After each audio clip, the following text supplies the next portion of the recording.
ദൈവനാമത്തിന് മഹത്വം ഉണ്ടായിരിക്കട്ടെ. എൻ്റെ ദൈവത്തെ മഹത്വപ്പെടുത്താനായി എന്നെ ഈ അൾത്താരയ്ക്ക് മുമ്പിൽ എത്തിച്ച അമ്മ മാതാവിന് 1000 നന്ദി പറഞ്ഞുകൊണ്ട് തുടങ്ങട്ടെ. എൻ്റെ പേര് വിനീത. ഞാൻ തിരുവനന്തപുരത്ത് പരടിയം എന്ന് പറയുന്ന സ്ഥലത്തു നിന്നാണ് വരുന്നത്. 2022 ഡിസംബർ 27-ാം തീയതി നിന്നാണ് ഞാൻ ആദ്യമായിട്ട് ഉടമ്പടി എടുത്തത്. ഉടമ്പടി എടുക്കാനായിട്ടുള്ള സാഹചര്യം ഞങ്ങളുടെ വീടിനടുത്തുള്ള ഒരു 2 ചേച്ചിമാർ പറഞ്ഞിട്ടാണ് ഞാനിവിടെ കൃപാസനത്തിൽ വരികയും ഉടമ്പടി എടുക്കുകയും ചെയ്തത്. ഉടമ്പടി എടുത്തതിലൂടെ എൻ്റെ 15 വർഷത്തിൽ കൂടുതലായിട്ട് വരുന്ന മൈഗ്രെയിൻ്റെ പ്രശ്നത്തിന് വന്നിട്ടുണ്ടായിരുന്നു. 2021 ഡിസംബർ മാസം എനിക്ക് ഈ മൈഗ്രെയിൻ കൂടി ബെൽസ് പാൾസി, ഒരു വശം മൊത്തമായിട്ട് തളർന്നു പോയി. ഫേസ് ഞരമ്പ് ബ്ലോക്കായിപ്പോയി. അപ്പോൾ ഞാനത് ഹോസ്പിറ്റലിൽ കാണിച്ചു.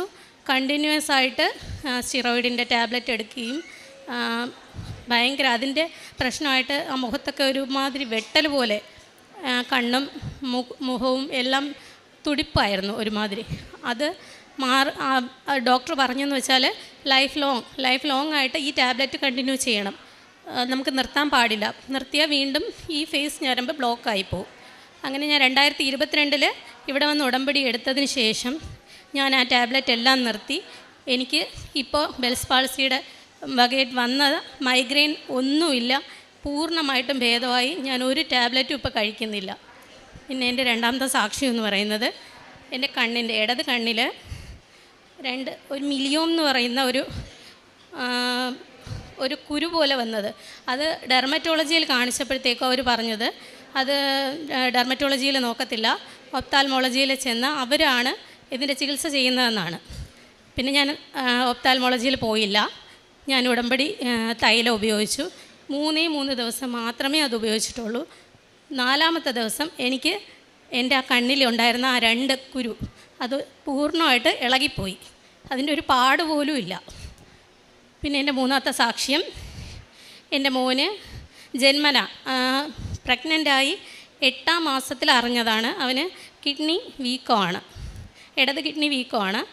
അപ്പോൾ കണ്ടിന്യൂസ് ആയിട്ട് 3 മാസം കൂടുന്തോറും നമ്മൾ അൾട്രാസൗണ്ട് സ്കാനിങ് ചെയ്തിട്ടുണ്ടായിരുന്നു. 6 വയസ്സ് വരെ, ഞാനിവിടെ ഉടമ്പടി എടുക്കുന്നത് വരെ അവന് കണ്ടിന്യൂസ് ആയിട്ട് 3 മാസം കൂടുന്തോറും ഞങ്ങൾ അൾട്രാസൗണ്ട് സ്കാൻ ചെയ്യുന്നു. ഉടമ്പടി എടുത്ത് അത് പുതുക്കിയതിന് ശേഷം മോനൊരു സിസ്റ്റോസ്കോപ്പി എന്ന് പറയുന്നൊരു ടെസ്റ്റ് ചെയ്തു. ആ സിസ്റ്റോസ്കോപ്പി ചെയ്തപ്പോഴത്തേക്കും കിഡ്നിക്ക് ഒരു കുഴപ്പമില്ല, ഇനി ഒരു കാരണവശാലും ഒരു ടാബ്ലറ്റ് ഒന്നും കഴിക്കേണ്ട, വർഷത്തിൽ ഒരു സ്കാനിങ് മാത്രം ചെയ്താൽ മതിയെന്ന് അവിടെ നിന്ന് പറഞ്ഞു. പിന്നെ അച്ഛൻ്റെ ഡെയിലി ബ്രീഡ് പ്രാർത്ഥനയിലൂടെ എനിക്ക് വന്ന ഒരു സാക്ഷ്യമാണ് എൻ്റെ വയറുവേദനയെന്ന് വെച്ചാൽ കണ്ടിന്യൂസ് ആയിട്ട് 2 ദിവസം കണ്ടിന്യൂസ് ആയിട്ട് ഞാൻ എഴുന്നേറ്റിട്ടില്ല, അങ്ങനെ വയറുവേദനയായിരുന്നു. അപ്പോൾ പ്രാർത്ഥിക്കുമ്പോഴും ഞാൻ ബൈബിളെടുത്ത് വചനം നോക്കുമ്പോൾ 2ാമത്തെ വചനം ഇല്ലെങ്കിൽ 2 എന്നുള്ളൊരു നമ്പർ എനിക്ക് കാണിച്ചുകൊണ്ടിരുന്നു. പിറ്റേ ദിവസത്തെ ധ്യാനത്തിൽ അച്ഛൻ്റെ ഡെയിലി ബ്രീഡ് ധ്യാനത്തിൽ കേട്ടപ്പോഴത്തേക്കും അച്ഛൻ ഉദര സംബന്ധമായിട്ടുള്ള എല്ലാവർക്കും സൗഖ്യം കൊടുക്കുന്നതായിട്ടുള്ളൊരു പ്രാർത്ഥിച്ചായിരുന്നു. അതിൻ്റെ ഫലമായിട്ട് എനിക്ക് വയറുവേദന പോയി. പക്ഷെ നമ്മൾ നേരത്തെ അപ്പോയിൻമെൻറ്റ് എടുത്തിട്ടുണ്ടായിരുന്നു ഹോസ്പിറ്റലിൽ സ്കാനിങ് ചെയ്യണമെന്ന്. അപ്പോൾ അതിന് ഹസ്ബൻഡും ഞാനുമായിട്ട് ഹോസ്പിറ്റലിൽ പോയി. റിസൾട്ട് കണ്ടിട്ട് എനിക്ക് സന്തോഷമാണ് തോന്നിയത്. എന്തെന്ന് വെച്ചാൽ വയറ്റിൽ ഒരു സിസ്റ്റ് ഉണ്ട് യൂട്രസിൽ, പക്ഷേ അതിന് 2 mm മാത്രമേ ഉള്ളൂ അതിൻ്റെ വലിപ്പം. അപ്പോൾ ഡോക്ടർ പറഞ്ഞതെന്ന് വെച്ചാൽ ഒരു ടാബ്ലറ്റ് ഒന്നും എടുക്കണ്ട, ഒരു കുഴപ്പമില്ല, ജീവിതശൈലിയിൽ അത് രോഗമാണ്, അതങ്ങ് മാറിക്കോളും, എക്സസൈസ് ചെയ്താൽ മാത്രം മതി എന്ന് പറഞ്ഞു. അങ്ങനെ എനിക്ക് ഒരുപാട് പറഞ്ഞാൽ തീരാൻ പറ്റാത്ത ഒരുപാട് അനുഗ്രഹങ്ങൾ എനിക്ക് അമ്മ മാതാവും തിരുക്കുമാരനും തമ്മിൽ തന്നിട്ടുണ്ട്.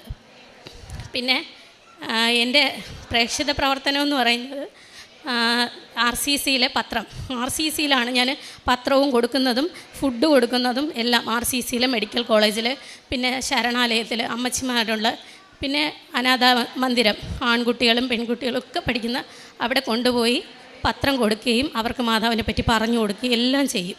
പിന്നെ അവർക്ക് ഫുഡ് കൊടുക്കും, അവർക്ക് എന്തൊക്കെ ആവശ്യമുണ്ടോ, അവർക്ക് ബുക്സാണോ, അവർക്ക് ഡ്രസ്സാണോ, എന്താണെന്ന് വെച്ചാൽ അതെല്ലാം ഞാൻ ചെയ്തു കൊടുക്കുന്നുണ്ട്. പിന്നെ കാരുണ്യ പ്രവർത്തികളായിട്ടും ഇവിടെ ഉടമ്പടി എടുക്കാൻ ഞങ്ങളുടെ സ്ഥലത്തു നിന്നൊക്കെ വരാനൊക്കെ ഒത്തിരി പാടുണ്ട്. പ്രായമുള്ളവർക്കൊക്കെ വരാനായിട്ട് ഭയങ്കര ബുദ്ധിമുട്ടാണ്. അവരെ എല്ലാവരെയും ഞാൻ കൊണ്ടുവരുന്നുണ്ട്. ഓരോ തവണ വരുമ്പോഴും ഒരു 20 പേരെയെങ്കിലും ഞാൻ കുറഞ്ഞത് ട്രെയിനിൽ കൊണ്ടുവരും, ബുക്ക് ചെയ്ത് അവരെ പേരിൽ ബുക്ക് ചെയ്ത് അവരെ കൊണ്ടുവന്ന് ഉടമ്പടി എടുപ്പിക്കുകയും ആ ഉടമ്പടിയെക്കുറിച്ച് പറയുകയും എല്ലാം ചെയ്യുന്നുണ്ട്. പിന്നെ എനിക്ക് ആത്മീയ വളർച്ചയെന്ന് വെച്ചാൽ ഞാനൊരു നോൺ ക്രിസ്ത്യനാണ്. എനിക്ക് ബൈബിൾ വായനയോ കൊന്ത ചൊല്ലാനോ ഒന്നും അറിയില്ല. പക്ഷേ ഇതിലൂടെ വന്നതിന് ശേഷം എനിക്ക് കൊന്ത ചൊല്ലാനും ബൈബിൾ വായിക്കാനും കുരിശിൻ്റെ വഴിയാണെങ്കിലും കരണക്കൊന്തയാണെങ്കിലും എന്താണെന്നും ഏതാണെന്നും ഒക്കെ അറിയാനും അറിയാത്തവർക്ക് പറഞ്ഞു കൊടുക്കാനും ഒക്കെ കഴിയുന്നുണ്ട്. പിന്നെ ഞങ്ങളെല്ലാവരും കൂടെ ചേർന്നൊരു സഞ്ചാരി മാതാവ് ഗ്രൂപ്പ് ഉണ്ട്. അതിലൂടെ നമുക്ക് പ്രാർത്ഥിക്കാനും അറിയാത്തവർക്ക് പറഞ്ഞു തരാനും, ഞാനൊക്കെ അങ്ങനെ വന്ന് പഠിച്ചതാണ്, ഓരോന്നും പറഞ്ഞു തരാനും അവിടെ ഒരുപാട് ചേച്ചിമാരും അനിയത്തിമാരും ഒക്കെ ഉണ്ട്. ഇതൊക്കെയാണ് എനിക്ക് കിട്ടിയ സാക്ഷ്യങ്ങൾ. പിന്നെ ജപമാല റാലിയിൽ പങ്കെടുക്കണമെന്ന് എനിക്ക് ഒത്തിരി ആഗ്രഹമുണ്ടായിരുന്നു. ഇത്തവണത്തെ ജപമാല റാലിയിൽ ഞാൻ പങ്കെടുത്തിട്ടുണ്ട്.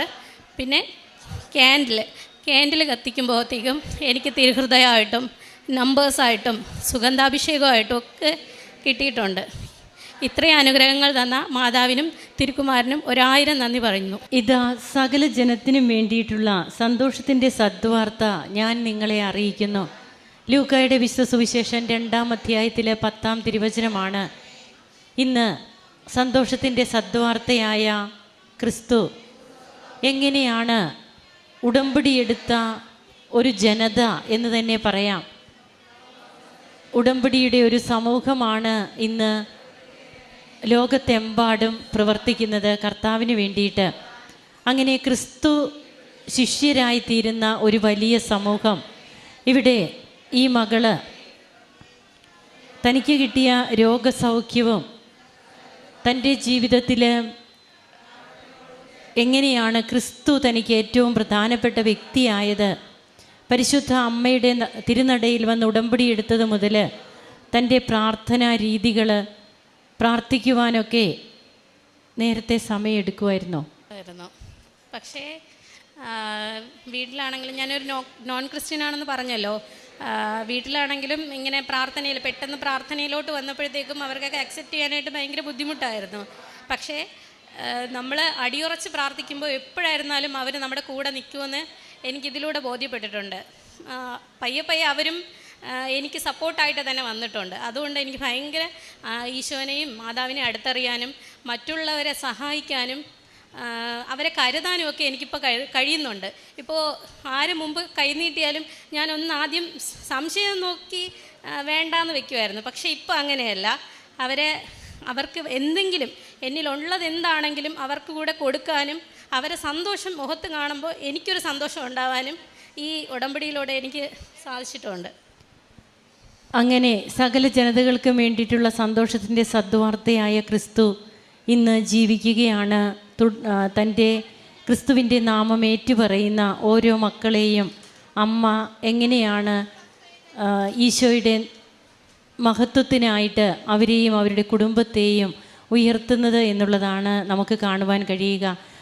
ഈ കുടുംബത്തിന് ലഭിച്ച എല്ലാ കൃപകൾക്കും നമുക്ക് കരങ്ങളടിച്ച് ഈശോയ്ക്കും അമ്മയ്ക്കും നന്ദി പറയാം. യേശുവേ നന്ദി, യേശുവേ സ്തുതി, യേശുവേ ആരാധന. അത്യപൂർവ ദൈവാനുഭവങ്ങൾ ഇനി നിങ്ങൾക്കും സ്വന്തം. ഈ യൂട്യൂബ് ചാനൽ ഇതുവരെ സബ്സ്ക്രൈബ് ചെയ്തിട്ടില്ലെങ്കിൽ ഇപ്പോൾ തന്നെ സബ്സ്ക്രൈബ് ചെയ്യുക.